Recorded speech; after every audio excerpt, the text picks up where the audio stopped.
In October of 2025, on a limestone ridge in southeastern Turkey, a team of archaeologists cleared the last of the earth from a standing stone that had been buried for 11,000 years. And when they brushed it clean and turned it toward the light, they found a face staring back at them. Not a symbol, not a pattern, not the abstracted line and curve geometry that characterizes most Neolithic art. A face, a human face. Deep-set eyes beneath a heavy brow, a sharp jawline, a broad nose, carved into the flat top of a T-shaped pillar, the kind of monolith that had been found by the hundreds across this ancient landscape, but never before with this. A portrait.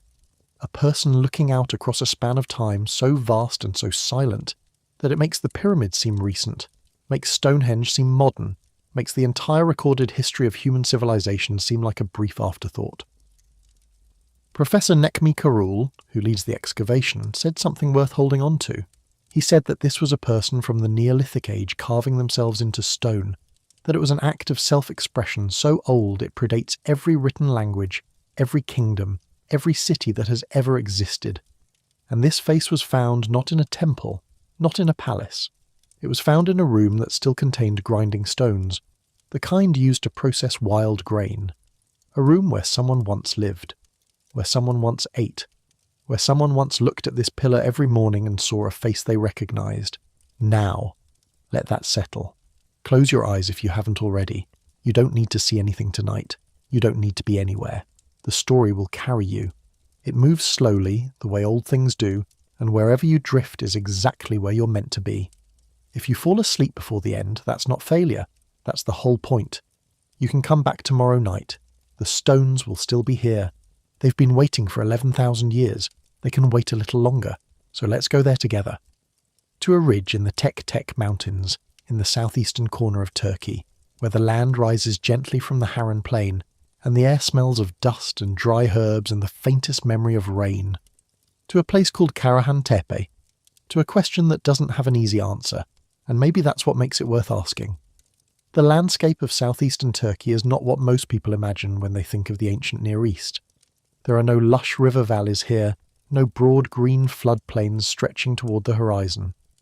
The Tek Mountains are dry and rolling, a series of limestone ridges that rise gently from the Harran Plain, their flanks covered in scrub and thin soil that turns to dust in summer and briefly, greens after the autumn rains. The nearest city of any size is Şanlıurfa, ancient Edessa, a place that has been holy ground for nearly as long as anyone can remember. It sits roughly 46 kilometres to the west. Between the city and the site, the roads thin out. Pavement gives way to gravel, then to dust. There are no signs, or at least there were none for a very long time. The ridge where Karahan Tepe sits is located within the boundaries of the Tek Mountains National Park, near a small settlement called Yağmurlu. The locals have their own name for the hill, Civilisation, the Hill of the Goats, and for centuries, perhaps millennia, that is all it was. A place where herders grazed their flocks and moved on. But this landscape was not always so austere. Geological evidence tells a different story. During the last ice age, and in the long warming that followed, this region was wet. Profoundly wet. Rivers cut through what are now dry valleys. The hills were forested with pistachio and almond and wild oak, their canopies alive with birdsong. The Harran Plain, which today is one of the most intensively farmed flatlands in Turkey, was then a patchwork of grassland and marsh, teeming with wild game. Aurochs grazed in herds so large they would have darkened the hillsides. Vast wild cattle, the bull standing over 1.7 metres at the shoulder, with forward-curving horns that could span a metre from tip to tip. Gazelle moved in seasonal migrations across the plain, their paths worn into the earth by centuries of passage. Wild boar rooted in the thickets along watercourses that no longer exist. Onager, the wild ass of Western Asia, ran in small herds across the steppe. Cranes gathered in enormous flocks at the seasonal wetlands, their calls carrying for kilometres in the clear air. And above them all, watching from the rock outcrops and the edges of the tree line, the Anatolian leopard, the apex predator of this world, silent, patient, and utterly dominant. This was not the diminished, fragmented landscape that supports today's wildlife. This was a world as rich and wild as any on Earth, a world in which a human being was not the master of the environment but a participant in it. One species among many, more clever than most, but far from invulnerable.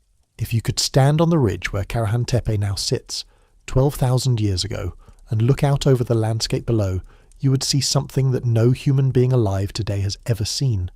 You would see the world before agriculture, before fences and furrows, before the partitioning of the land into mine and yours, before the slow replacement of wild diversity with cultivated uniformity. You would see a landscape shaped entirely by natural forces, by water and wind and the movement of animals, and inhabited by human beings who had not yet begun to reshape it according to their own designs. This is the landscape that produced Karahan Tepe, a land of abundance, a place where hunter-gatherers could find everything they needed without farming a single seed or penning a single animal. And that, as it turns out, is one of the most important things about this story, because the people who built Karahan Tepe had no pottery, no domesticated animals, no cultivated fields. They were hunters and gatherers, living off wild grain and wild game, and yet they built one of the most complex monumental sites the ancient world has ever produced, and then they buried it. In 1997, a Turkish archaeologist named Bahattin Çelik was conducting a survey in the Tek Mountains.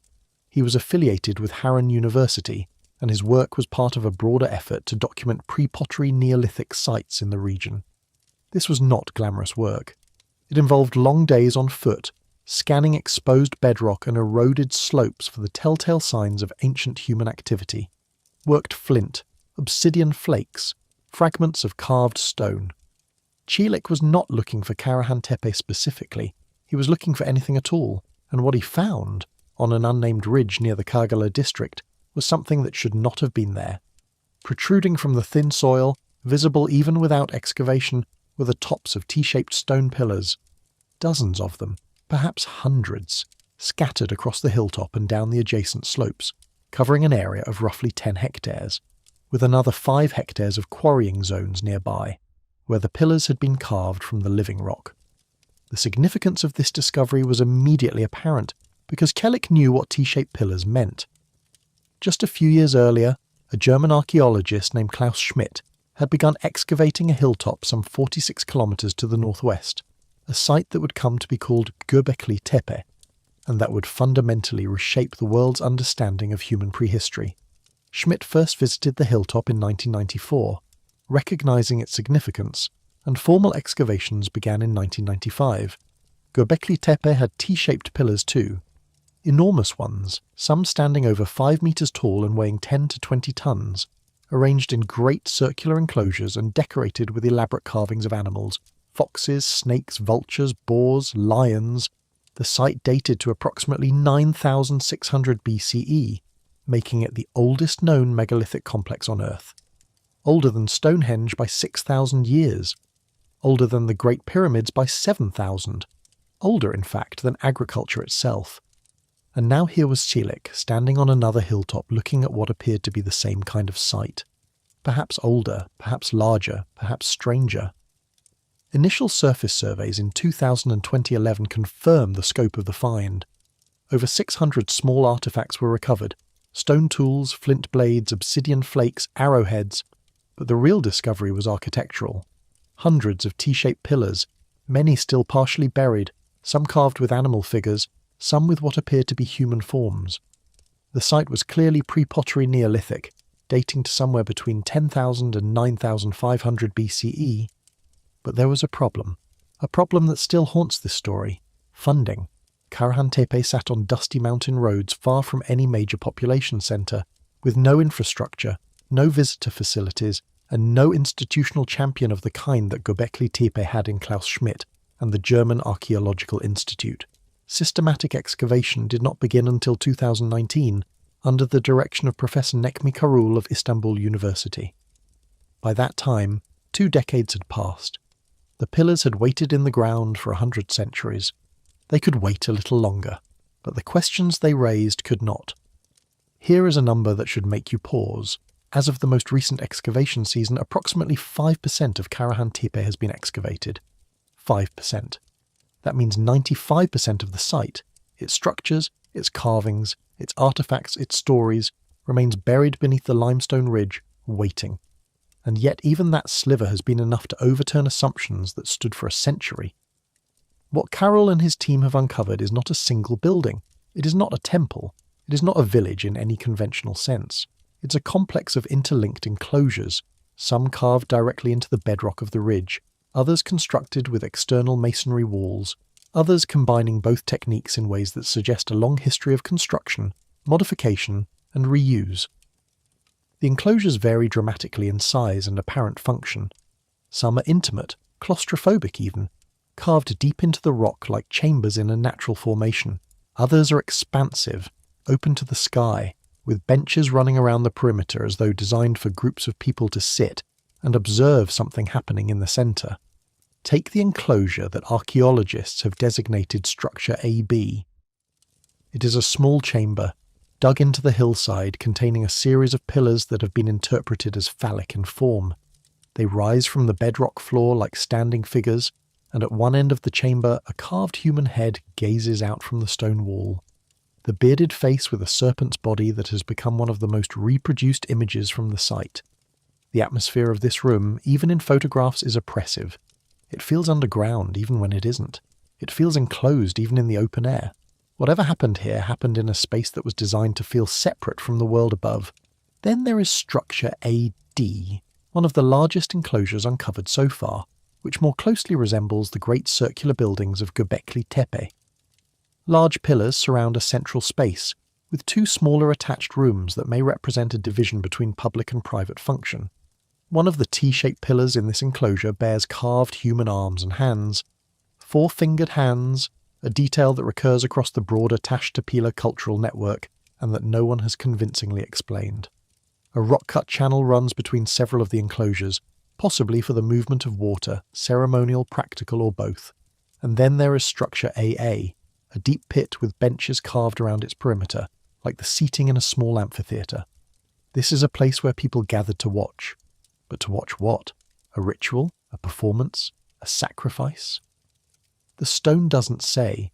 It only shows us that the space was built for witnessing, and that whoever designed it understood the power of an audience. What all of these structures share is a quality that is difficult to convey in words, but unmistakable in person. They are not haphazard. They are not improvised.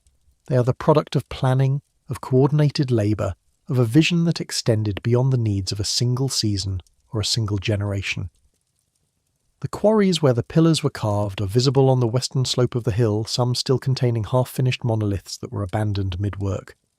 The effort required to carve a single T-shaped pillar from limestone bedrock, using nothing but stone tools, would have been immense. To carve hundreds of them, to move them into position, to build the enclosures around them, this required something that hunter-gatherer societies were not supposed to have: organisation, hierarchy, a reason to build. If Göbekli Tepe is a place of animals, Karahan Tepe is a place of humans.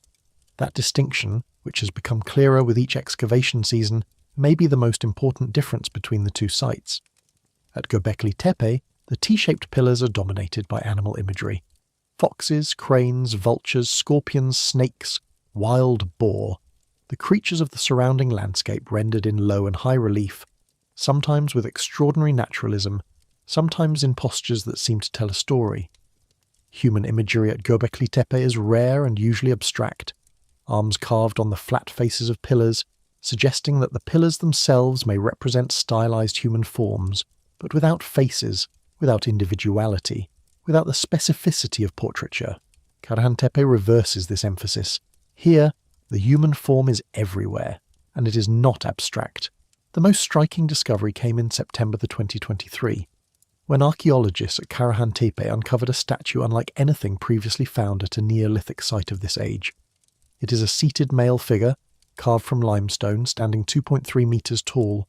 The figure is naked, his ribs are visible, individually carved as deep incised lines running down his torso. His spine is articulated. His hands grasp his phallus, which is prominently displayed.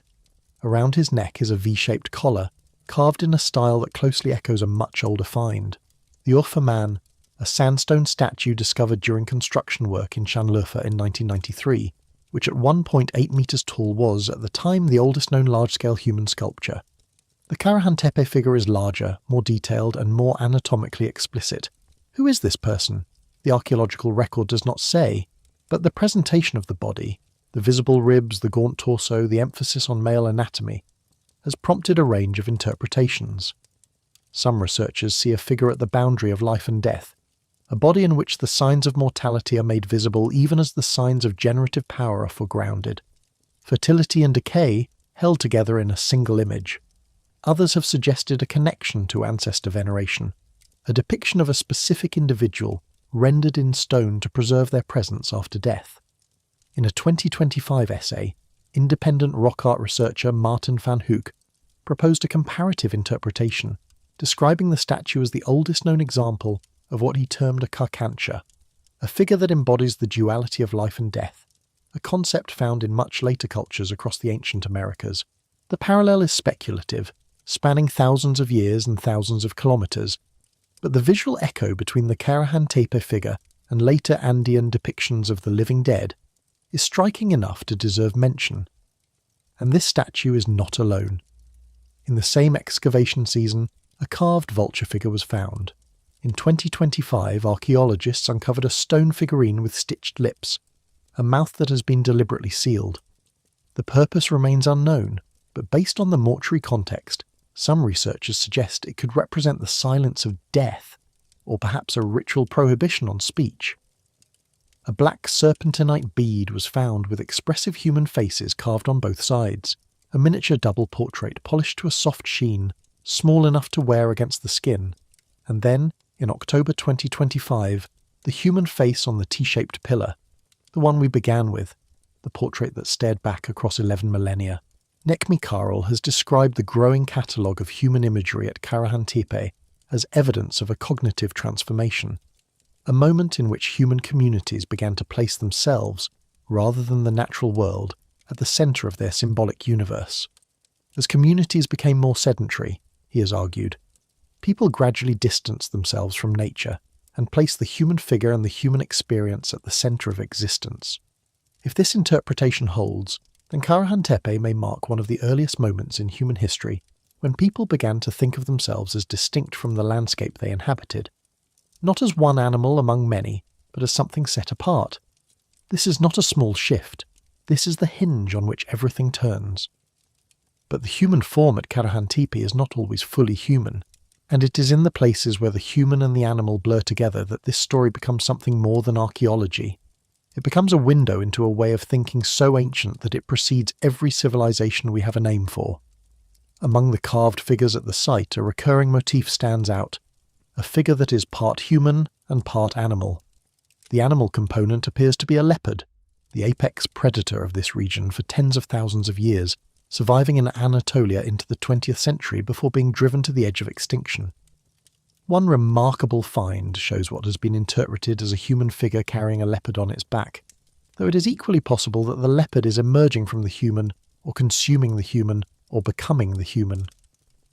The ambiguity appears intentional. The boundary between person and predator is deliberately unclear. This matters because the Anatolian leopard was not merely an animal to the people who built these enclosures. It was a symbol of power, of danger, of a wildness that could not be fully tamed. Thousands of years later, at the Neolithic site of Çatalhöyük in central Anatolia, the leopard would appear again. Leopard skin garments, leopard reliefs, a ceramic figure of a woman seated between two leopards. The archaeologist James Mellart, who first excavated Çatalhöyük in the 1960s, interpreted what he found as evidence of a cult of the leopard, a symbolic system in which the leopard served as a mediator between the human world and something beyond it. Later researchers have debated the specifics of Mellart's interpretation, but the prominence of leopard imagery at Çatalhöyük is beyond question. Whether the roots of that cult stretch all the way back to Karahan Tepe is a question that remains open. But the resonance is difficult to ignore, and then there is the broader pattern. The hybrid figure, half human, half animal, is not unique to Anatolia. It is one of the oldest and most persistent motifs in the entire history of human symbolic thought. And to understand what it might mean at Karahan Tepe, we need to travel much further back in time and much further afield in space. Let us leave Karahan Tepe for a moment. Let us travel west and north, through thousands of kilometers and tens of thousands of years, to a cave in southern Germany. In 1939, on the 25th of August, a geologist named Otto Wölsing was excavating in a cave called Höhlenstein Städel, in the lone valley of the Swabian Jura. It was a systematic dig directed by Robert Wetzel of the University of Tübingen, and it had been underway for 2 seasons.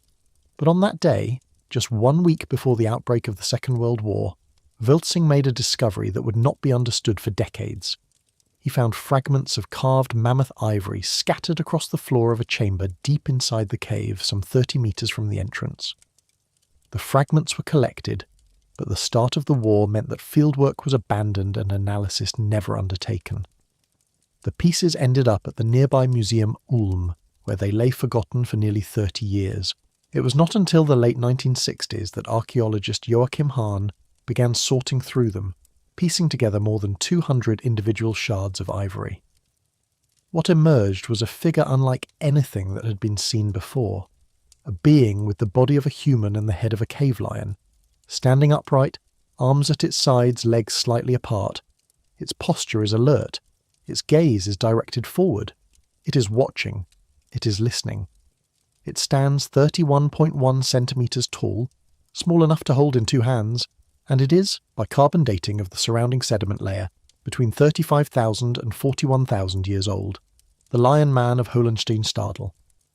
The oldest confirmed figurative sculpture ever discovered. Consider what this means. This was not a representation of something seen. No creature walked the earth with a lion's head and a human's body. This was a representation of something imagined, a being that existed only in the space between perception and invention. The person who carved this figure was not recording the world as it was. They were creating a world that existed only in thought and making it permanent in material form. Think about what it took to make this object. Experimental archaeologist Wolf Hein replicated the process using authentic stone tools with assistance from Museum Ulm curator Kurt Verberger. Removing the base of the mammoth tusk, just the raw material preparation, took 10 hours. The body was shaped with a steep-fronted scraper that required constant resharpening. Separating the torso from the inner surfaces of the arms demanded difficult cutting across the grain of the ivory, often requiring 2 hands on the tool. The basic shaping alone took roughly 200 hours. Adding the fine details, eyes, nose, mouth, ears, the incised lines on the left arm, brought the total to more than 370 hours of focused work, and that estimate does not include polishing. More than 370 hours, in a world without agriculture, without surplus, without any of the economic infrastructure that is supposed to make specialised labour possible. Weeks upon weeks in which a skilled artisan contributed nothing to the immediate survival of the group. No hunting, no gathering, no firewood, no shelter.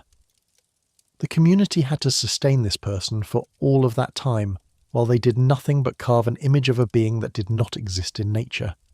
This tells us something that no amount of stone tools or animal bones can tell us.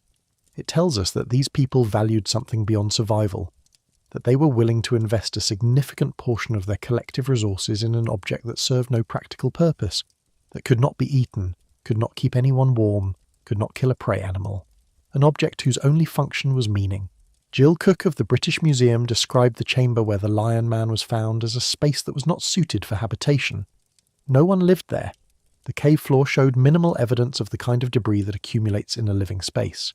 Instead, the Lion Man had been placed deliberately in the darkness of the inner chamber, accompanied by bone tools, worked antlers, and jewellery made from perforated animal teeth.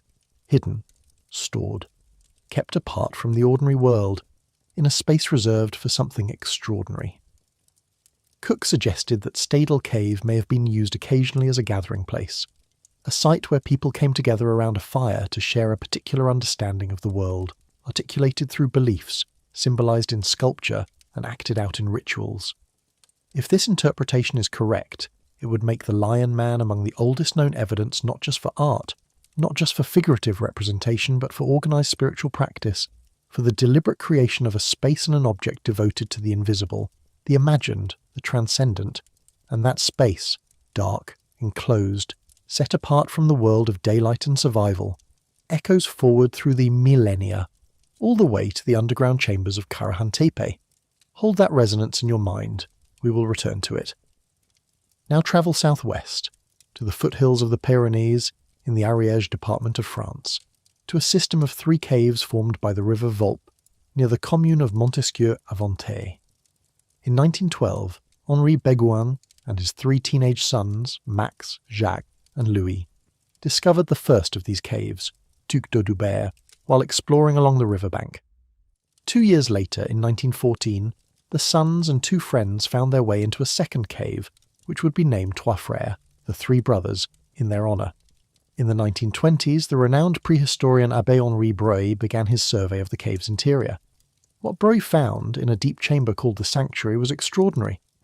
The walls were covered with engravings, some 280 animal figures, overlapping and intertwining: bison, horses, stags, reindeer, ibex, mammoths. The accumulation of images suggested a space that had been used for generations, each visit adding to the visual record of the animals that sustained these Magdalenian people.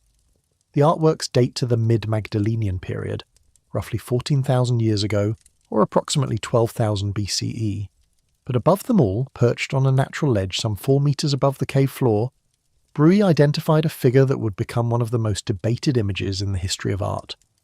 A small painting, both pigmented and engraved into the rock, depicting a being that defied easy description. It had the antlers of a stag, the face of an owl, or perhaps a deer, with round staring eyes.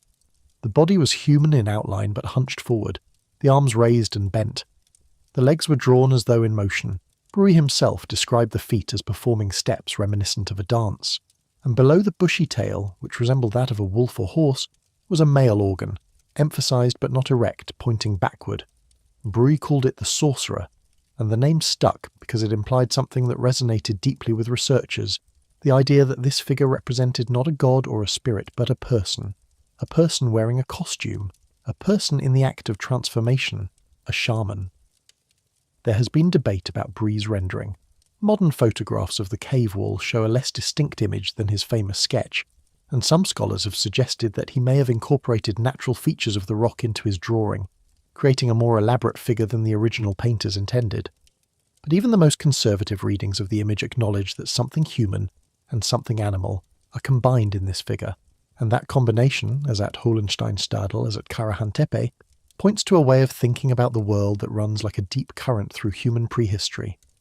Now hold these images together. The Lion Man of Germany, 40,000 years old. The Sorcerer of Trois Frères, 14,000 years old. The leopard-human hybrids of Karahan Tepe, 11,000 years old.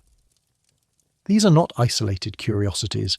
They are points on a line that runs through at least 30,000 years of human symbolic thought, across continents and cultures, through ice ages and warmings, through the extinction of megafauna and the birth of agriculture. And that line, wherever it appears, seems to point toward the same thing: transformation, the crossing of boundaries, the idea that a human being can become something other than what they are. The South African archaeologist David Lewis Williams spent much of his career developing a theory to explain this pattern. His argument, drawing on ethnographic evidence from San Bushman communities in southern Africa and on neurological research into altered states of consciousness, was that the human-animal hybrid figure is rooted in the experience of the shaman. In shamanic traditions around the world, from the birch forests of Siberia to the rainforests of the Amazon, from the deserts of Australia to the ice fields of the Arctic, a recurring pattern emerges. A person enters an altered state of consciousness through fasting, through rhythmic drumming, through the ingestion of psychoactive substances, through extended periods of sensory deprivation. In that altered state, the person experiences a dissolution of the boundary between self and world. They feel themselves becoming an animal. They feel the animal's power entering their body. They travel, in this transformed state, to a realm beyond the physical, a spirit world, an underworld, a sky world, where they negotiate with forces that govern the health and fortune of their community. Lewis Williams's theory is not universally accepted. Some archaeologists argue that it imposes modern ethnographic categories onto ancient people whose inner lives we can never truly know. But the pattern it identifies is difficult to dismiss. The hybrid figure appears too widely, too consistently, and across too great a span of time and space to be accidental. And at Karahan Tepe, the architectural evidence is at least consistent with the idea that altered states of consciousness played a role in whatever happened in those enclosures. The small enclosed chambers carved into bedrock, the deep pits with viewing benches, the carved faces that watch from the walls. These are not open-air gathering places. They are spaces designed to contain and concentrate experience. Spaces where, if Lewis Williams' framework has any bearing this far back, the boundary between the ordinary world and something else could be deliberately thinned. To understand what those enclosed spaces might have done to the people inside them, we need to consider something that archaeology has only recently begun to take seriously: sound. In the 1990s, researchers from Princeton University's PEER laboratory, a unit that studied anomalous phenomena, which gives some mainstream scientists reason for caution, though the acoustic measurements themselves have been cited by subsequent researchers, measured the acoustic properties of 6 megalithic structures in the United Kingdom and Ireland, including the Great Passage Tomb of Newgrange. Their findings, published in 1995, revealed a consistent pattern: strong acoustic resonance in the 95 to 120 Hz frequency band. Newgrange's inner chamber peaked at approximately 110 Hz. The consistency was striking. Despite variations in the size and shape of the chambers, they all resonated in the same narrow range, 110 Hz, a deep, low hum just within the bass range of a male voice. It is a frequency that the human body does not just hear, it feels. Preliminary laboratory research has suggested that sustained exposure to sound in the 110 Hz range may affect brain activity, potentially shifting electrical impulses toward right hemisphere processing, the region associated with spatial awareness, emotional processing, and what some researchers call holistic cognition. The findings remain early stage, but the implication is provocative. Sounds at this frequency could alter how the brain processes reality. They could make the boundary between self and environment feel less solid. On the Mediterranean island of Malta, the subterranean complex known as the Hal-Saflieni Hypogeum, a Neolithic structure dating to roughly 4000 BCE, thousands of years later than Karahan Tepe, but built within the same broad tradition of underground ritual architecture, was found to produce a double resonance frequency at 70 Hz and 114 Hz. A deep male voice tuned to these frequencies stimulated a resonance phenomenon throughout the entire underground structure. When archaeologist Fernando Coimbra stood inside during testing, he reported feeling the sound crossing his body at high speed, followed by a deep sensation of relaxation. On repetition, he described the sound seeming to bounce from his own body to the ancient red ochre paintings on the walls. Sound echoed for as long as 8 seconds. Inside those chambers, in the dark, with the bones of the dead nearby and the low hum reverberating through stone and flesh alike, the experience would have been overwhelming, and the researchers who studied the hypogeum concluded that these acoustic properties were unlikely to be accidental. Radio frequency spectrum engineer Glenn Kreisberg observed that the ceiling of the oracle chamber appeared to be intentionally carved into the form of a waveguide, a structure that channels and amplifies sound waves. The curved walls, the corbelled ceilings, the carved niches that concentrated the acoustic effect. All of these, the research team argued, point to design decisions made 5,000 years ago by people who had learned, through observation and practice, what sound could do inside stone.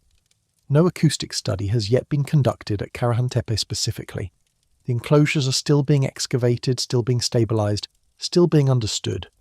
But the architecture invites the question. Consider structure AB, the small chamber carved into the bedrock with its phallic pillars and its carved head gazing from the wall. It is enclosed. It is partially subterranean. Its walls are curved. Its ceiling is low. Based on what we know from acoustically tested sites of similar construction, it seems likely that a low rhythmic chant performed inside such a space, the kind of drone that shamanic traditions worldwide use to induce trance, would resonate powerfully. The stone would catch it, amplify it, send it reverberating through the enclosed space and through the bodies of those within it. At Seburs, another Tash Tepela site 60 kilometers east of the Euphrates, archaeologists uncovered a circular communal structure 14 meters in diameter, carved into bedrock with a long bench running along the wall. A stone-walled chamber of that size, partially subterranean, would almost certainly amplify and contain the human voice in ways that an open-air space never could. The builders may not have understood the physics of resonance, but they would have noticed, as anyone who has ever hummed inside a cave has noticed, that certain spaces make certain sounds feel different, bigger, deeper, more than human. And once they noticed, it is reasonable to assume they built for it, that they carved their chambers to specific dimensions, with specific curves, with specific surfaces, not because they had equations, because they had ears. It was at Saburs that one of the most remarkable discoveries in the entire Taş Tepeler network came to light. In 2021, during the first season of excavation, archaeologist Aylem Özdoğan of Istanbul University uncovered a carved bench inside the communal building. The carvings on it stopped her in her tracks. The relief stretches 3.7 metres along the face of the bench, roughly 12 feet. 5 figures are carved into it, arranged in 2 scenes that appear to be meant to be read together. On the left, a human figure faces a bull. The man's left hand is raised and open, and it has 6 fingers, a detail whose significance remains unexplained. His right hand holds what appears to be a snake or a rattle. His body shows a phallic extension at the abdomen. The bull faces him, horns forward, its dangerous parts, teeth, horns, rendered with care. On the right, a second scene. Another human figure, this one carved almost in 3 dimensions, projecting out from the stone so dramatically that he seems to step into the room. He sits or stands between 2 leopards whose mouths are open, teeth visible, long tails curled up toward their bodies. One leopard has a penis, the other does not. The man holds his own phallus with his right hand. He stares not to the side like the other figures, but directly forward, out of the wall, into the room, into the eyes of whoever sat on the bench opposite. Özdoğan described this as the earliest known depiction of a narrative scene in the Near East, not a collection of individual images, not decorative motifs arranged for visual effect, a story. 2 scenes that relate to each other, with characters, with action, with a direction of reading. A visual tale carved into the backrest of a bench in a communal building 11,000 years ago. What is the story about? No one alive can say with certainty, but the elements are suggestive. A man confronting a bull, the most dangerous prey animal in the landscape. Another man flanked by leopards, the most dangerous predators. The emphasis on male anatomy, on danger, on the proximity of human and animal. These are not domestic scenes. They are not records of daily life. They feel, to every researcher who has studied them, like myth, like a foundational story about the relationship between humans and the wild world around them. A story that the community gathered around, literally, on the benches that surrounded it, and that the carved images kept alive in the absence of writing. Özdoğan wrote that the reliefs could be understood as a reflection of a collective memory that kept the values of its community alive. Professor Carroll, in a separate comment, suggested that the Taş Tepeler gathering places existed precisely for this purpose, to perpetuate the culture's myths. The stone did what the voice alone could not. It held the story still. To understand the depth of the symbolic vocabulary these communities possessed, it helps to look closely at one specific object. Pillar 43, in enclosure D at Göbekli Tepe. This single carved stone has been studied for decades, and it remains one of the most intensely debated images in the archaeology of early belief systems. The pillar is covered in carved figures, a vulture, wings spread, appearing to carry or present a circular object, interpreted variously as the sun, a skull, a cosmic body. Below the vulture, a headless human figure, its body rendered in an angular, almost geometric style. A scorpion, massive and detailed, looms nearby. Other animals surround the central scene: birds, serpents, a fox, creatures that seem to inhabit the margins of a narrative whose central meaning remains elusive. Researchers who have applied shamanic frameworks to Pillar 43 read it as a depiction of the spirit journey. The headless figure is the shaman, whose body has been symbolically killed, the death of the self that precedes transformation. The vulture is the spirit vehicle, the animal form that the shaman assumes for the journey to the other world. The scorpion is a guardian or a guide. The circular object may represent the destination, the source of light, the place of the ancestors, the cosmic centre. Whether this reading is correct, no one can say with certainty, but it offers a framework for understanding the imagery at Karahan Tepe as well. The leopard-human hybrids, the phallic figures, the carved faces watching from walls. These may not be portraits or decorations. They may be elements of a visual narrative depicting the stages of a journey that the ritual specialist undertook on behalf of the community. The ethnographic record offers vivid parallels. Among the Olmec civilization of ancient Mesoamerica, shamans were believed to transform into jaguars, the apex predator of their environment, just as the leopard was the apex predator of Neolithic Anatolia, among the Tungus peoples of Siberia, from whom the word shaman itself derives. The spirit journey involved assuming the form of a bird, a deer or a bear, and travelling through layers of a cosmic tree that connected the underworld, the middle world, and the upper world. In every case, the shaman's journey follows a common structure. Preparation, through fasting, drumming, chanting, or the use of substances. Transformation, the symbolic death of the human self and the assumption of the animal form. Journey, the crossing of boundaries, the navigation of dangers, the arrival at the destination. Return, the bringing back of knowledge, healing or prophecy for the benefit of the community. And commemoration, the marking of the journey in art, in story, and architecture. At Karahan Tepe, there is suggestive evidence for all of these stages. The preparation may have taken place in the smaller enclosed chambers. The transformation may have been enacted in the larger enclosures, with the community watching from the benches. The journey was depicted on the pillars, and the commemoration was the building itself, the enclosure, constructed and carved as a permanent record of the journeys that had taken place within it. It should be noted that the archaeological record has not yet yielded direct evidence of psychoactive substance use at these specific sites, though such practices are widely documented in later prehistoric and ethnographic contexts across the Near East and beyond. The absence of evidence is not evidence of absence, particularly when only 5% of the site has been excavated. What can be said with confidence is that the architecture was designed for performance, for spectacle, for the enactment of something that required witnesses, required preparation, required a stage. There is a darker thread woven through this story, and it would be dishonest to leave it out. At Göbekli Tepe, 3 partially preserved human skulls were found among the fill material of the enclosures. A study published in the journal Science Advances described them as bearing artificial modifications, deep incisions along the sagittal axis, a drilled perforation in one case, traces of red ochre in another, of a type previously unknown from any Neolithic site or ethnographic record.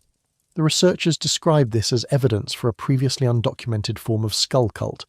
The skulls had been marked, perhaps for display, perhaps for hanging. The grooved lines could have held cords. This is not an isolated finding.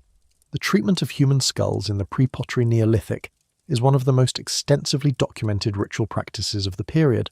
At Jericho, Kathleen Kenyon found plastered skulls, actual human skulls with the features modelled in plaster and the eyes inlaid with shell, creating portraits of the dead that were kept in the houses of the living. At Tel Karamel in northern Syria, skulls were found buried in deliberate deposits beneath the floors of communal buildings. At Naval Achori, another T-pillar site near Karahan Tepe that was later submerged beneath a reservoir, skulls were found in contexts suggesting deliberate curation and display. And then there is Çayönü. Çayönü Tepesi is a Neolithic settlement located in the Diyarbakir province of southeastern Turkey, roughly 200 kilometers northeast of Karahan Tepe. It was excavated for 16 seasons between 1964 and 1991, primarily by Robert John Braidwood and Halit Shamble, and later by Mehmet Özdoğan. The settlement spans the critical transition period from the pre-pottery Neolithic A to the pottery Neolithic. Çayönü is possibly the place where the pig was first domesticated. Genetic studies of Emma wheat have traced the earliest domestication of that staple crop to the slopes of nearby Mount Karakada. But Çayönü is most famous, or infamous, for a structure called the Skull Building. Over the course of its long use, the Skull Building accumulated the remains of approximately 400 individuals, women, men, and children, their skulls and long bones disarticulated and deposited in a series of cellars and upper rooms. The structure was rebuilt multiple times, suggesting that the practice it served continued for generations. An analysis of residues on a large flat stone within the building suggested the presence of human blood. Whether this represents evidence of sacrifice, of funerary defleshing, or of some other ritual practice remains debated.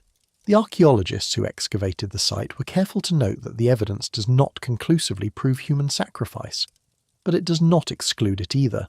The anthropological context offers one possible explanation. In small-scale societies, where everyone knows everyone, social cohesion is maintained through personal relationships. But as communities grow beyond roughly 150 individuals, what the anthropologist Robin Dunbar has called the natural limit of human social networks, new mechanisms are needed to bind people together. Shared ritual, shared spectacle, shared participation in acts of great symbolic weight. The broader cultural network of which Karahan Tepe was a part, the Tash Tepela, the Stone Hills, was a network in which the boundary between the living and the dead was actively managed, richly maintained, and architecturally expressed. Here is the paradox at the heart of Karahan Tepe, the paradox that gives this video its name. For most of the 20th century, the standard model of human social evolution went something like this. First came hunter-gatherers, small mobile bands of people who followed the food. Then came agriculture, the domestication of plants and animals, which allowed people to settle in one place and accumulate surplus. Then came social complexity, hierarchy, specialization, religion, monumental architecture, and eventually the state. The Australian-born archaeologist V. Gordon Childe formalised this model in the 1930s under the term Neolithic Revolution, and it became the framework within which virtually all discussions of early civilization took place. Karahan Tepe breaks this model completely.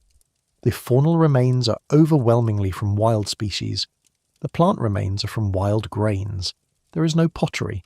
These were hunter-gatherers, and yet they built monumental architecture that rivals anything produced by the earliest farming civilizations. This should not have been possible according to the old model. Monumental construction requires surplus. Surplus requires agriculture. The chain of causation was supposed to run in one direction, farming first, then temples. But at Karahan Tepe, the temples came first. The site was occupied for approximately 1,500 years, between roughly 9,400 and 8,000 BCE. During that span, the transition from hunting and gathering to agriculture was beginning in the surrounding region, but it had not yet been completed. Karahan Tepe sits precisely on the hinge of that transition, and it suggests that the transition itself was driven not by material necessity, but by something else entirely, by an idea. In 1994, the French archaeologist Jacques Cauvin published a book that would prove remarkably prescient. Its title, in the original French, was Naissance des divinités, Naissance de l'agriculture, The Birth of the Gods and the Origins of Agriculture. The English translation by the archaeologist Trevor Watkins appeared in 2000. Cauvin's argument was simple, elegant, and deeply controversial. He rejected the materialist explanations for the agricultural revolution that had dominated archaeological thinking for decades. The idea that environmental change, population pressure, or geographic advantage had forced people into farming. Instead, he argued that the Neolithic revolution was fundamentally an intellectual transformation, a restructuring of the human mentality expressed first in symbolic activities, in art, in ritual, in the construction of sacred spaces, and only later in economic ones. In Cauvin's view, the revolution in symbols came before the revolution in subsistence. People did not start building temples because they had started farming. They started farming because they had already undergone a transformation in the way they thought about themselves and their world. When Cauvin first published this argument, Göbekli Tepe had not yet been excavated and Karahan Tepe was entirely unknown, and yet his theory reads, in retrospect, as though it were written with these sites in mind. Here were monumental religious complexes built by pre-agricultural people at precisely the time and place where agriculture would later emerge. Ian Hodder, the British archaeologist who spent decades excavating Çatalhöyük, came to a similar conclusion from a different direction. Hodder argued that the Enlightenment distinction between sacred and profane, the idea that religious life and everyday life occupied separate spheres, was meaningless in the Neolithic. At Çatalhöyük, every house was sacred. Ritual was not something that happened in special places at special times, it was woven into the fabric of daily existence. Applied to Karahan Tepe, this insight suggests that the enclosures were not temples in any modern sense. They were venues for the full range of human social life. Performance, teaching, feasting, mourning, negotiating, competing, remembering. If people gathered at Karahan Tepe and its sister sites in large numbers, they needed to eat, and if they ate, they almost certainly drank. What they drank may have changed the world. In 1953, the archaeobotanist Carl Sauer posed a question at what became known as the Braidwood Symposium. Could the discovery of fermentation have been the spark that triggered the domestication of cereals? The participants at that symposium, led by Robert Braidwood himself, the same archaeologist who would later excavate Sayonu, came to a surprising consensus. Early grain crops, they agreed, would have been far better suited to the production of gruel or beer than bread. The tough glooms of primitive domesticated grains adhered stubbornly to the kernel, making flour production difficult. But those same grains, when soaked and allowed to ferment, would have produced a thick, mildly alcoholic porridge that was nutritious, easy to consume and, crucially, pleasurable. The idea was provocative but unprovable, until the evidence began to accumulate. In 2018, a team led by archaeologist Li Liu of Stanford University analysed 3 stone mortars from Rekhefet Cave in the Carmel Mountains of Israel, a Natufian burial site dating to between 13,700 and 11,700 years ago. The Natufians were semi-sedentary hunter-gatherers, the immediate cultural predecessors of the Neolithic Revolution. What Liu found in the stone mortars was residual starch and phytoliths, consistent with the malting and fermentation of wheat and barley. The Natufians, it appeared, had been brewing a thick gruel-like beer and using it as part of their mortuary rituals to honour the dead. It was the oldest evidence of cereal-based alcohol production in the world, predating any evidence of domesticated grain by several millennia. And then there was Göbekli Tepe itself. 6 large limestone vessels, barrel-shaped and trough-shaped, were found in situ at the site, some with capacities of up to 160 litres. These were not portable containers. They were built into the architecture of specific rooms like fixtures. When chemist Martin Zarnkow of the Technical University of Munich's Weihenstephan Research Centre analysed the grey-black residues adhering to the lower surfaces of these vessels, he found preliminary evidence of calcium oxalate, a chemical compound that develops during the soaking, mashing and fermenting of grain. The results were not fully conclusive. The Fagel test applied was not sensitive enough for reproducible results, but they were suggestive enough to reopen the debate about the role of alcohol at the dawn of the Neolithic. Oliver Dietrich of the German Archaeological Institute summarised the implications with remarkable directness. The production and consumption of alcoholic beverages, he wrote, was an important factor in feasts facilitating the cohesion of social groups, and in the case of Göbekli Tepe, in organising collective work. What does this mean for Karahan Tepe? Multiple fireplaces have been found within structures at the site, an unusual feature that Professor Carroll described as an environment encountered for the first time. Stone cooking vessels, grinding stones and animal bones are present throughout. The enclosures were not sterile ritual spaces. They were places where people ate and drank, and if the Natufians were brewing beer 1,000 years before Karahan Tepe was built, and if the builders of Göbekli Tepe were brewing beer 46 kilometres away, it would be remarkable if the people who gathered on this ridge were not doing the same. Imagine it. 100 people, maybe more, gathered on the ridge after days of walking. The grain has been ground, soaked, allowed to sit in stone vessels sunk into the floor. It has thickened into something between porridge and beer, sour, dense, mildly intoxicating. It is shared. It is consumed in a group, in a space lined with carved pillars that flicker in firelight, and as the evening deepens and the brew does its work, the chanting begins, the drumming begins, the shaman steps forward, wearing the leopard skin, and the transformation commences. Was beer the reason people first domesticated grain? Almost certainly not the only reason. But the hypothesis, first proposed at a symposium in 1953, revived by the chemical evidence of the 2000s, suggests something profound. That celebration may have preceded cultivation, that the desire to brew and feast and gather may have been among the forces that pulled human communities toward agriculture, not the other way around. There is a climate story behind Karahan Tepe that is essential to understand, because the people who built this site did not live in stable times. They lived in the aftermath of one of the most dramatic climate disruptions in the last 100,000 years. Around 10,800 BCE, just centuries before the earliest phases of construction at Karahan Tepe, the world was plunged back into glacial conditions by an event known as the Younger Dryas. For approximately 1,200 years, the warming trend that had been underway since the end of the last ice age was reversed. Temperatures dropped, glaciers advanced.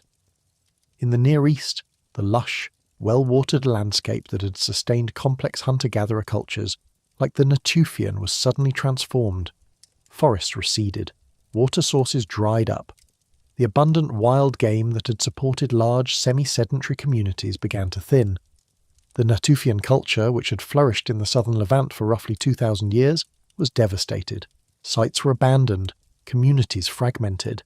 The elaborate burials and grinding tools and permanent architecture that had characterized the Natufian lifeway disappeared from much of the archaeological record. And then, around 9600 BCE, the Younger Dryas ended, abruptly. Within decades, temperatures rose, precipitation returned, and the landscape of the Near East bloomed again. The rivers flowed, the marshes filled, the herds of wild game returned to the plains and hillsides. It was in this moment of recovery, this sudden return of abundance after a millennium of scarcity, that the people of southeastern Turkey began to build. The timing is not coincidental. The Younger Dryas may have been the crucible in which the social and cognitive innovations of Karahan Tepe were forged. Communities that had survived the cold period would have done so through cooperation, through the sharing of resources, the pooling of labour, the strengthening of social bonds across band boundaries. When the warming returned and abundance was restored, those communities would have had both the motivation and the organisational capacity to undertake monumental construction. Corvin argued that the revolution in symbols preceded the revolution in subsistence. But the climate record suggests a more nuanced picture. The revolution in symbols may have been a response to crisis. The gathering places, the shared rituals, the carved pillars, all of these may have begun as survival strategies, ways of binding people together during the hard years. And when the hard years ended and the good times returned, those strategies did not disappear. They were amplified. They were monumentalized. They were carved in stone. This is a pattern that repeats throughout human history. The greatest cultural achievements often emerge not from comfort, but from recovery. Not from stability, but from the memory of instability. The cathedrals of medieval Europe were built by communities that had survived plague. The Renaissance emerged from the ashes of the 14th century crisis. And the monumental architecture of the Taş Tepeler may have emerged from the memory of the Younger Dryas, from the knowledge, carried in story and symbol, that the world could end and begin again. Imagine for a moment that you're living in this region 12,000 years ago. You're a hunter-gatherer, part of a band of perhaps 30 to 50 people. Your world is the landscape, the hills, the rivers, the herds of gazelle that move across the Harran Plain in autumn. You know every watercourse, every game trail, every stand of wild incorn and emmer wheat. You move with the seasons, following the food, returning to favoured campsites where flint can be found, or where the hunting is particularly good. And then, at certain times of the year, your band meets others. On the ridgetops, at the places where the T-shaped pillars stand. You have walked for days to get here. Other bands have walked from different directions, some from the north, from the flanks of the Taurus Mountains, some from the east, from the valleys of the upper Tigris, some from the south, from the edges of the Syrian steppe. They bring with them things you cannot find at home: obsidian from central Anatolia, shells from the Mediterranean and the Red Sea, flint of a quality that your local sources cannot match. But they also bring something less tangible: stories, songs, techniques, ideas. The archaeological evidence supports this picture. Among the artefacts found at Taş Tepeler sites are obsidian fragments sourced to volcanic deposits hundreds of kilometres away in central Anatolia. Seashells from both the Mediterranean and the Red Sea have been recovered. The monumental construction at Karahan Tepe was not the work of a single isolated community. It was a regional phenomenon, involving the movement of people, materials and ideas across a wide geographic area. The archaeologist Stephen Mithen once posed a question that cuts to the heart of this mystery.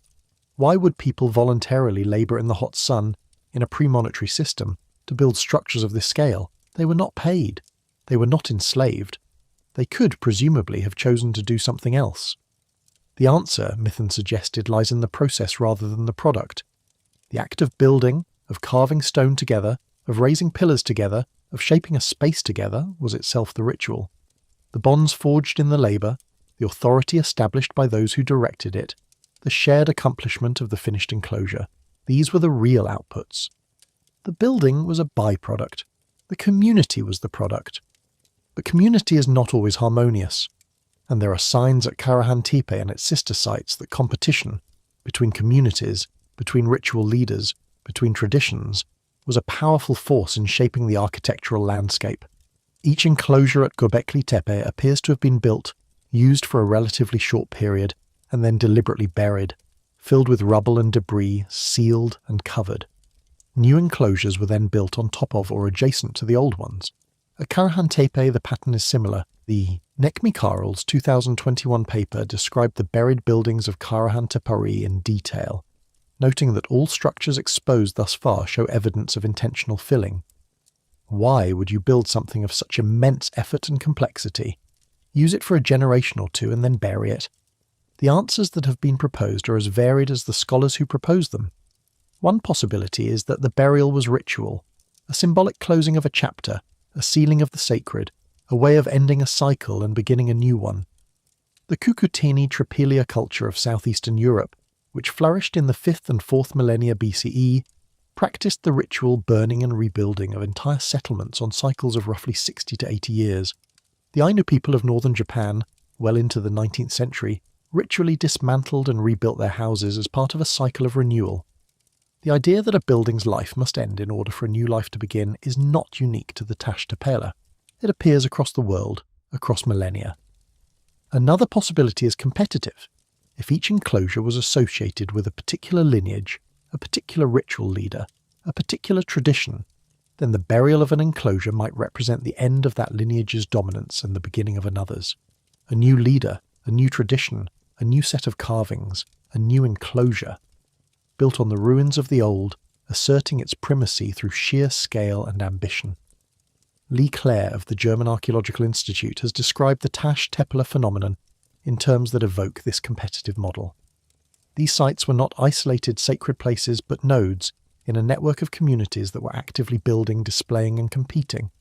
The enclosures were statements of power, of devotion, of the ability to mobilize labour and resources. The French word for it would be potlatch, the practice found among indigenous peoples of the Pacific Northwest, in which leaders demonstrated their status by giving away or destroying their most valuable possessions. The more you could afford to destroy, the more powerful you were. The burial of a fully constructed megalithic enclosure, filled with priceless carvings that had taken years to complete, would have been the ultimate potlatch, a gesture so extravagant that it could only be answered with an even greater one. There is a temptation, when dealing with a site as extraordinary as Karahan Tepe, to treat it as unique. This temptation should be resisted, because Karahan Tepe is one expression of a phenomenon that appears independently around the world, hunter-gatherers building monumental architecture before the advent of farming. In North America, the site of Watson Brake in northeastern Louisiana consists of 11 earthen mounds connected by ridges, forming an oval complex some 280 metres across. It was built by hunter-gatherers around 3500 BCE, more than 2,000 years before the famous mound complex at Poverty Point, which stands just 90 kilometres away. Watson Brake predates the earliest evidence of agriculture in the region by centuries. In Peru, the Norte Chico civilization, centred on the site of Corral in the Soup Valley, produced monumental architecture, including sunken circular plazas and raised platform mounds, beginning around 3000 BCE. While some early agriculture was practiced, the economy was largely based on fishing and the harvesting of wild resources. The sunken plazas at Corral bear a striking resemblance to the deep pits at Karahan Tepe, enclosed circular spaces with raised perimeters, designed for gatherings at which something significant was witnessed.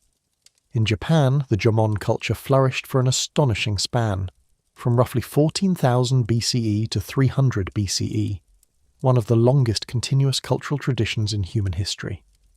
The Jomon were not farmers. They were hunters, fishers, and gatherers who lived in a landscape so abundant that agriculture was unnecessary. And yet they built stone circles, produced some of the world's oldest pottery, and developed a rich symbolic life expressed in intricate figurines and elaborate burial practices. These parallels do not require an explanation based on contact or diffusion. What they suggest is something deeper, something about the way human groups, once they reach a certain level of social complexity, tend to express that complexity in stone. The anthropologist Claude Lévi-Strauss might have called it a structural feature of the human mind. Whatever we call it, it appears to be universal, and Karahan Tepe is among its earliest and most powerful expressions. The story of Karahan Tepe cannot be told in isolation. It belongs to a network, a constellation of sites stretching across hundreds of kilometres of the northern Fertile Crescent.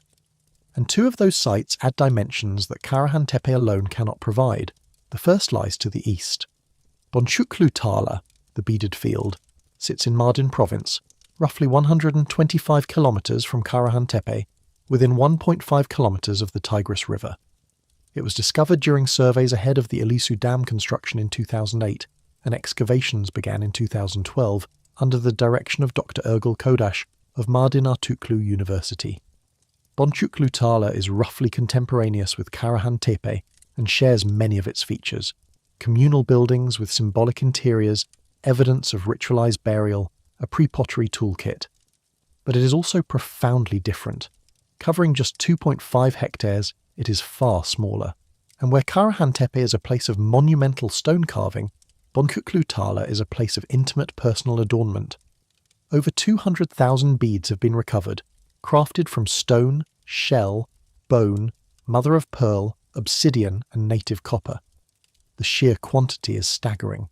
In 2024, a study published in the journal Antiquity by Dr. Emma Basel and colleagues at Ankara University reported the discovery of over 100 body ornaments found in situ beside the ears and chins of buried individuals, providing the oldest contextual evidence of ear and lip piercings in Southwest Asia. Labrets, nail-like ornaments inserted through the lower lip, showed wear patterns on the lower incisors consistent with prolonged habitual use. The ornaments were found exclusively with adults, never with children, suggesting that body piercing served as a rite of passage into adulthood, a physical marker of social identity and belonging. In late 2024, a 2.2-metre stone stele was uncovered within the remains of a public building roughly 10 metres in diameter.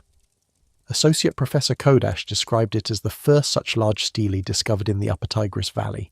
It resembled the T-shaped pillars of the Şanlıurfa region, suggesting cultural connection. A miniature replica of the stele was found inside the same building, a model of the monument, kept close at hand, as though the image of the sacred pillar mattered as much as the pillar itself. Evidence from Bonchuklu Tala even suggests copper was being cold-worked as early as 8,500 BCE, millennia before the conventionally dated beginnings of metallurgy. The second site lies to the west. In North Yorkshire, England, beneath farmland at the eastern end of the Vale of Pickering, lies Starcar, the most important Mesolithic site in Britain. It dates to approximately 9,000 BCE, roughly the same centuries in which Karahan Tepe was being built, though the two communities had no conceivable knowledge of each other. Among the finds are 33 antler headdresses. These are the skulls of red deer stags, with the antlers still attached, carefully worked, the lower jaw and cranial bones removed, the frontal bone perforated with holes, the interior smoothed. Research published by Dr. Amy Little and colleagues at the University of York revealed that fire was used in their manufacture. The skulls were packed with damp clay and placed in beds of embers. The deer these skulls came from were roughly 50% larger than their modern descendants. What were these headdresses for? Professor Ronald Hutton of the University of Bristol noted that improved technology tells us how the headdresses were made and worn, but not the purpose of their use. What we can say is that someone, 11,000 years ago, on the shore of a lake in what is now Yorkshire, was putting on the skull and antlers of a deer and becoming for a time something other than human. The same gesture, the same crossing, the same blur between person and animal that we see carved into the pillars of Karahan Tepe. Consider what it means to carve a figure in stone. A wooden figure can be burned, a drawing on skin can fade, a story told aloud can be forgotten within a generation. But a figure carved in limestone endures. It outlasts the person who made it. It outlasts the community that used it. It outlasts the language in which its meaning was first articulated. It becomes a vessel for memory, not the memory of any particular individual, but the memory of a tradition, a practice, a way of being in the world. The carvings at Karahan Tepe are not decorations, they are mnemonics, they are aids to remembering. When a shaman or ritual leader stood in one of those enclosures and performed the ceremony that the community had gathered to witness, the carvings on the pillars provided the visual framework for the performance. This animal, at this stage of the journey, accompanied by this gesture, this chant, this movement. The images encoded the sequence, they preserved the structure, they ensured that the ceremony could be repeated generation after generation, with enough fidelity to maintain its power. And when the enclosure was buried, The memory it contained was sealed along with it. Not destroyed, preserved. Placed beyond the reach of the living, like a book closed and shelved. But the tradition itself continued. New enclosures were built, new carvings were made, new performances were staged. What the builders of Karahan Tepe understood, and what we, with our permanent cities and our digital archives, sometimes forget, is that memory is not a fixed thing. It is a practice. It must be performed, renewed, and reenacted to remain alive. The carvings are not the memory itself. They are the prompts. The memory lives in the performance. In 2025, discoveries across the Tash-Tepela network deepened this picture. At Sefer Tepe, a site within the same cultural orbit, archaeologists uncovered two carved human faces on neatly dressed stone blocks, one in high relief, the other in low. Their contrasting techniques and unusual proportions set them apart from previously known representations at Göbekli Tepe, Karahan Tepe and Sayburç, suggesting that Sefer Tepe may have cultivated its own local sculptural idiom within the wider network. Each community contributed its own innovations to the shared tradition. The memory was not monolithic. It was alive, adapting, branching. A conversation in stone carried on across generations and across the landscape. Let us try now to imagine what it was like. Not the excavation, not the modern site with its visitor walkways and information panels, but the living place, the place as it was. You arrive at the ridge after a journey of several days.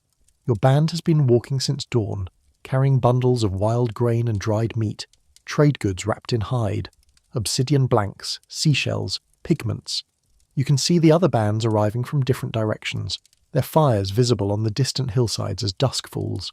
The air smells of limestone dust and wild thyme and the smoke of cooking fires. The ridge is crowded.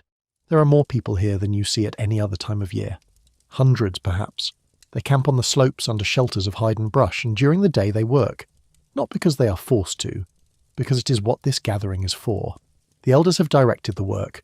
The quarrying of a new pillar, the deepening of a chamber, the carving of a figure that has been described in stories but not yet rendered in stone. You take your turn with a stone maul, feeling the limestone fracture in long, clean planes. The sound of hammering echoes across the ridge from a dozen different points. Someone, somewhere is singing. In the evenings there are feasts. The cooking fires burn in the large enclosure, where the benches ring the central space and the carved pillars watch from the shadows. There is meat, aurochs, gazelle, wild boar, and bread made from ground wild wheat, and beer, thick and sour and mildly intoxicating, fermented in the great stone vessels sunk into the floor. The shaman presides. You have seen this figure before, the elder who wears the leopard skin, who speaks in a voice that seems to come from somewhere deeper than the body. When the fire burns low and the stars come out, the shaman begins the performance. The chanting, the drumming, the slow transformation, the human figure becoming something else, something with claws, something with eyes that see in the dark. You watch from the bench, pressed shoulder to shoulder with people you know and people you don't. The fire throws shadows on the carved pillars, the leopards, the snakes, the faceless human forms with their four-fingered hands. For a moment in the firelight, the carved figures seem to move. There are other things happening too, quieter things. In a smaller chamber, away from the main enclosure, a young person is being taught. An elder sits beside them, pointing at a carving on the wall, explaining something in a low voice. The young person traces the outline of the figure with their fingers, learning the shape, learning the story that goes with it, learning the sequence of the journey that the shaman will one day enact for a new generation. This is school. This is transmission. This is the mechanism by which a culture without writing preserves itself across centuries. Elsewhere, two men from different bands are arguing. Not violently. There is no weapons cache, no fortification, nothing to suggest that these gatherings were characterized by warfare. But intensely. Perhaps about the placement of a new pillar, or the design of a carving, or the allocation of a trade route. This is politics. This is negotiation. This is the invisible architecture of social order being built alongside the visible architecture of stone. And somewhere on the edge of the encampment, a woman is grinding grain. Wild einkorn, harvested from the hillsides below, its tiny seeds poured into the hollow of a stone mortar and crushed with a handheld pestle until they become flour. The flour will be mixed with water and baked on the hot stones beside the fire. Bread, the simplest and most profound of human foods. The food that would, within a few centuries, become the foundation of a completely new way of life. But tonight, it is simply dinner. The woman does not know that she is standing at the beginning of something. She knows only that the grain grows wild on the slopes, and that it can be ground and baked, and that it tastes good, and that there is enough. For now, there is enough. And in the morning, you work again.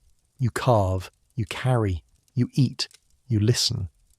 And when the gathering ends and you walk back down the hill toward your distant home, you carry something with you that is more valuable than any obsidian blade or shell bead. You carry a story, a memory, a reason to come back next year. The end did not arrive like a storm. It arrived like a season changing. So gradually that the people living through it may not have recognized it as an ending at all. Somewhere in the centuries around 8,500 BCE, the balance began to shift. The wild einkorn and emmer wheat that the communities of the Tek Mountains had been harvesting for generations began to change. Not in the fields, in the practice. People began to notice that certain stands of grain were more productive than others, that grain scattered near campsites in one season sometimes grew back in the next. The first experiments in cultivation were underway. At the same time, the great herds of wild game that had sustained the hunter-gatherer lifeway were thinning.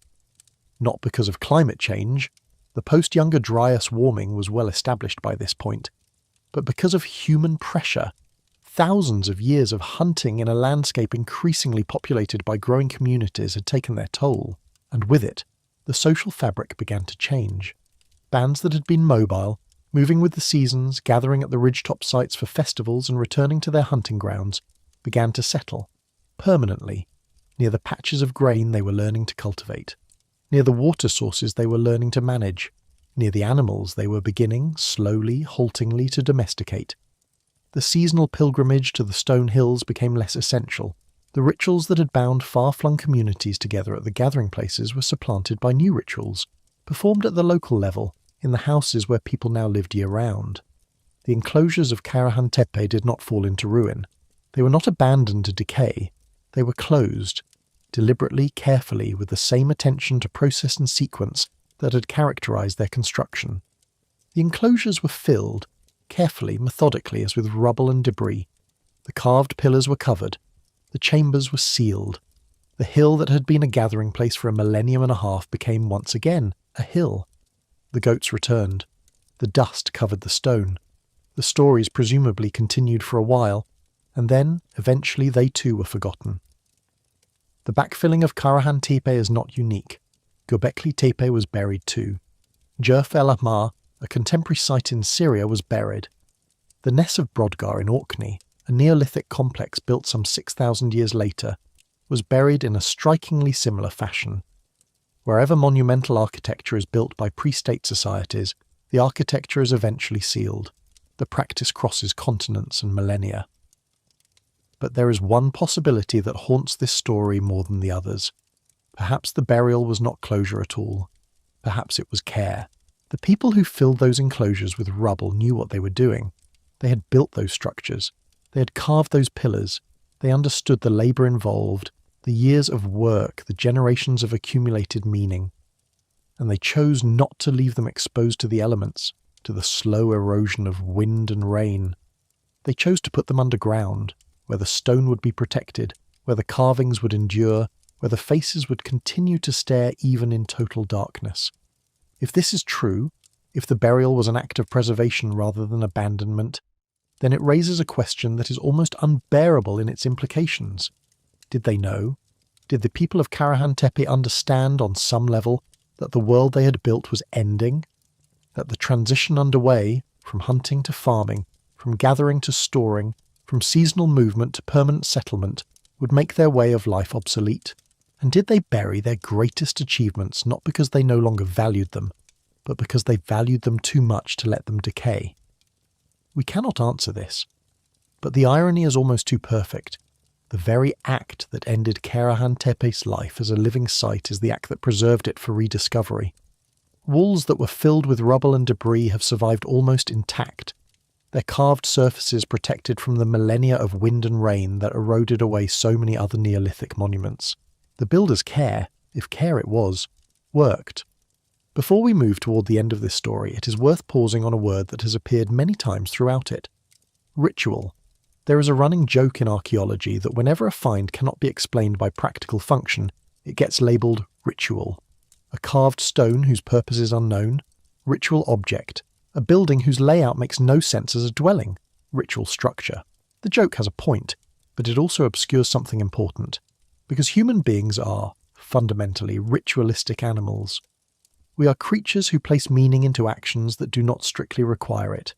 Consider your own life. The cup of coffee you make each morning, following the same steps in the same order, not because the coffee demands it, but because the routine itself provides comfort. The way you arrange objects on a shelf, or set a table for a meal, or mark the turning of the year with specific foods and specific songs.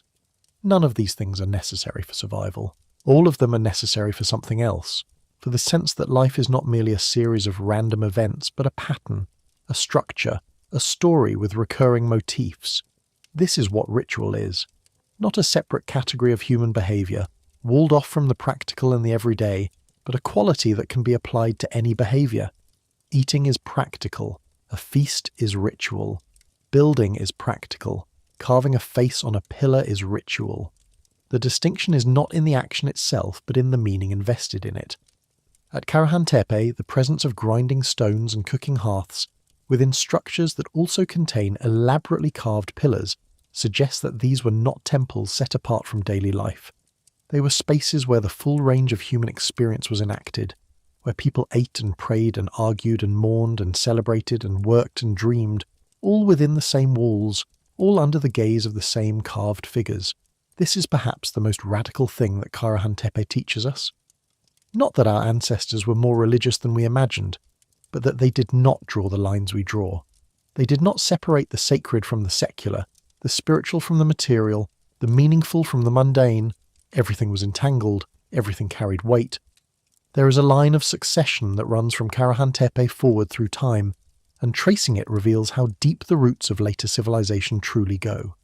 At Çatalhöyük, founded around 7,500 BCE, roughly 500 years after Karahan Tepe was sealed, the tightly packed houses, the wall paintings, the bull imagery, the leopard symbolism, and the practice of burying the dead beneath the floors of the living all-echo themes that first appeared in the Taş Tepeler region. Further west, on the island of Cyprus, the Neolithic settlement of Kirokitia, founded around 7000 BCE, shows circular stone architecture that some researchers have linked to the circular enclosure tradition of the mainland. And then there is the astonishing parallel in Mesoamerica. At Aguada Fenix, in the Mexican state of Tabasco, archaeologists used airborne laser mapping to reveal an enormous raised earthen platform, nearly 1.4 kilometers long, built between roughly 1800 BCE by communities that were in the early stages of transitioning to agriculture. No sculptures of rulers or elites have been found at the site, suggesting, as lead archaeologist Takeshi Inamata of the University of Arizona has argued, that the construction was communal and largely voluntary rather than directed by a ruling class. The pattern echoes what we see at Karahan Tepe, gatherer builders creating monumental architecture before settled hierarchical life was fully established, using the act of construction itself as a social technology for binding communities together. The Maya connection runs deeper than architecture. Among the classic Maya, the shaman priest was a figure of enormous power, a person who wore animal costumes, entered trance states, communed with ancestors and spirits. When the classic Maya civilization collapsed in the 9th century CE, the great cities were abandoned, but the shamanic tradition did not die.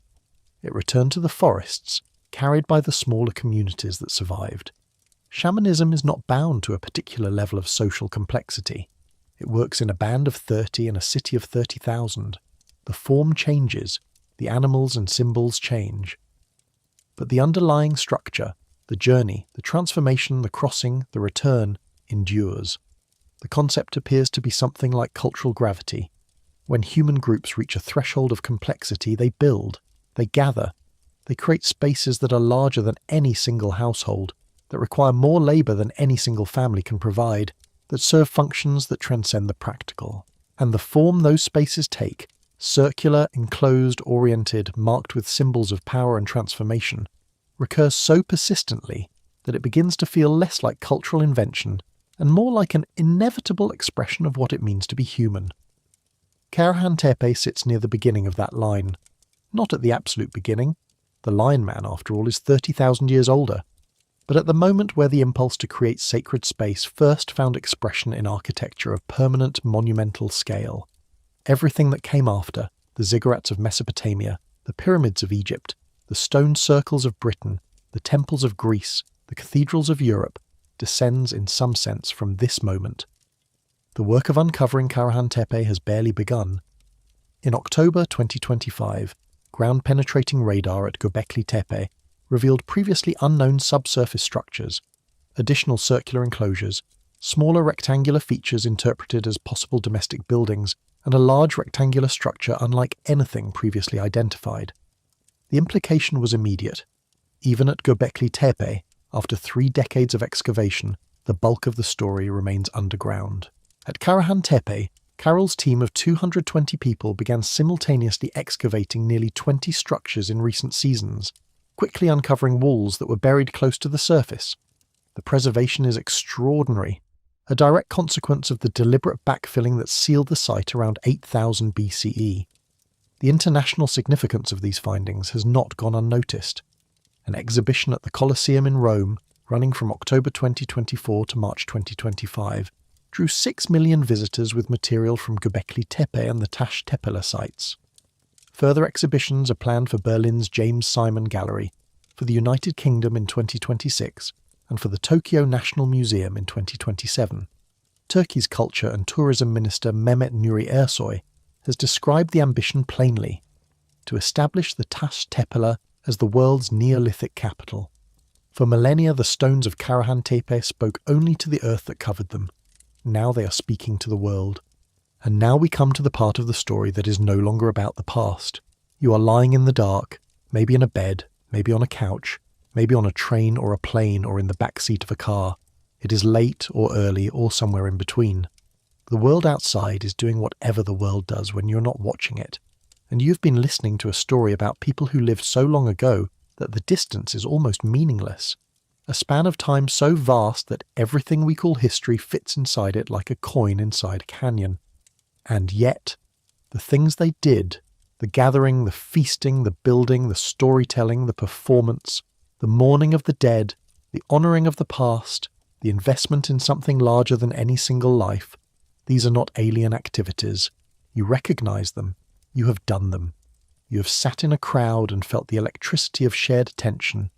You have built something with your hands and felt the satisfaction of making something real.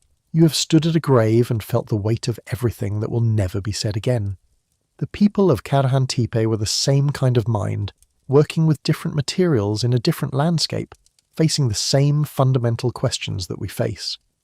How do we live together? How do we make meaning? How do we remember? How do we let go? Corvin called it a revolution of the mind. What was born in those limestone hills was not religion in any modern sense. What was born was the capacity, the need, to imagine something beyond the visible world, to invest labour in something that cannot be eaten or worn or wielded, to build not for survival, but for significance, to carve a face in stone and leave it staring across time, long after the hands that made it have returned to dust. That capacity is still with us. It is what sends telescopes to the edge of the universe and submarines to the bottom of the ocean. It is what builds cathedrals and writes symphonies. It is the thing that makes us restless, and the thing that makes us wonder, and the thing that keeps us awake at night asking questions that have no easy answers. Or, more often, the thing that makes us put on a video like this one and close our eyes and let someone else carry the wondering for a while. There is a particular kind of melancholy that attaches to sites like Karahan Tepe. Not the melancholy of destruction. The site was not destroyed, it was preserved. And not the melancholy of loss. The carvings endure, the pillars still stand, but the melancholy of silence, the absolute irreversible silence of a culture that left no written language, no named individuals, no recorded history of any kind. We know that these people carved stone with extraordinary skill. We do not know the name of a single carver. We know that they performed rituals of great complexity and power. We do not know the words of a single prayer, a single song, a single story that was told beside those carved pillars in the firelight. We know that they buried their greatest structures with deliberate care. We do not know the name they gave to the act of burying, or the reason they gave for it, or the emotion they felt when the last stone was placed and the earth closed over the face in the pillar. The stones are precise. The silence around them is total. And yet, the fact that we feel this absence at all, that we look at a carved face from the deep Neolithic and feel a connection, a recognition, a sense that this person was trying to communicate something that we almost understand. That fact is itself evidence. Evidence that whatever the builders of Karahan Tepe were expressing in stone, it was something universal, something that crosses the silence, something that makes us, lying in the dark on a night 11 millennia removed from theirs, feel that we are not entirely strangers. There is a question that every human being asks, sooner or later, usually in the dark, usually when the world has gone quiet. Does any of this matter? Does the effort, the building, the carving, the gathering, the labouring in the sun, does it amount to anything? Or is it all in the end buried under the same indifferent earth? The builders of Karahan Tepe did not leave us an answer, but they left us the question, carved in stone, and the fact that we are still asking it, tonight, right now, in this moment, is perhaps the only answer that matters. You may be drifting now. The rhythm of the words may be doing its work, carrying you toward the edge of sleep, toward that liminal place where thought softens into image, and image softens into dream. If so, that is exactly right. But before you go, consider one last thing. Sleep itself is a kind of burial. Every night you lay your body down, you close your eyes, you let consciousness dissolve, layer by layer, until only the deepest rhythms remain. The breath, the heartbeat, the slow electrical pulse of the dreaming brain. You enter a space that is set apart from the waking world, a space where the rules are different, where time behaves strangely, where the boundary between self and other, between present and past, between the real and the imagined, becomes porous. And every morning you rise, you return, you carry with you fragments of the place you have been, images, sensations, emotions that cling like the dust of an underground chamber, and you step back into the world slightly changed, slightly renewed. The people who built Karahan Tepe understood this rhythm, not in the language of neuroscience, but in the deeper language of experience.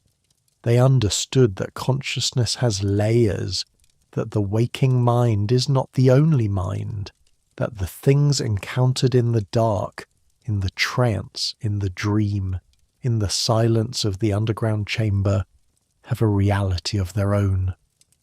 When they buried their enclosures, they were enacting the same rhythm on a civilizational scale. The descent into darkness, the sealing of the surface, the preservation of what matters in a place beyond the reach of ordinary time, and the implicit promise, never stated but always felt, that what is buried may, one day, return to the light. It has returned.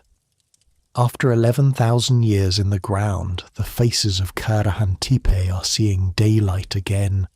The pillars are standing, the carvings are being read, not in the language of the builders, That language is lost forever, but in a language that the builders would recognize, the language of wonder, the language of the question that has no easy answer.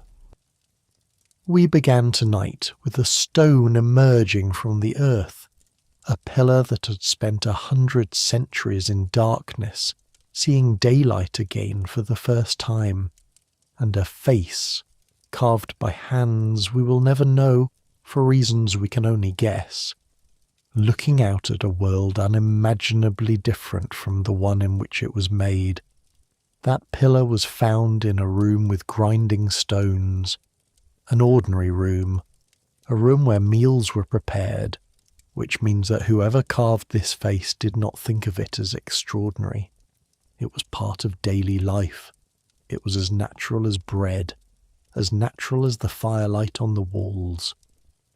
The rest of Karahan Tepe, the vast majority of it, is still underground. Somewhere beneath that ridge, right now, in the permanent darkness of the unexcavated earth, there are carvings that no one has seen since the last person who knew their meaning placed the final stone above them and walked away into a world that was changing faster than anyone could understand. And somewhere in the world right now, a team of archaeologists is planning the next excavation season, studying the GPR scans, mapping the anomalies, calculating where to dig. Professor Carroll once said that nothing his team encountered at Karahan Tepe would ever be the ultimate surprise, that there would always be another layer, another chamber, another figure, another question. The stones are patient. They have nowhere else to be, and neither do you. If this story stayed with you, if it carried you somewhere quiet or gave you something to wonder about as you drift, a like helps other listeners find their way here. There is a whole playlist of nights like this one waiting for you, each one a different door into the deep past. And if you have thoughts about the burial, about the leopard, about the face in the stone, leave them below. This is a conversation, not a lecture. The best ideas in these comments come from people like you, lying in the dark, thinking. Until next time, wherever you are in the world, whatever time it is, sleep well and dream deep. Good night.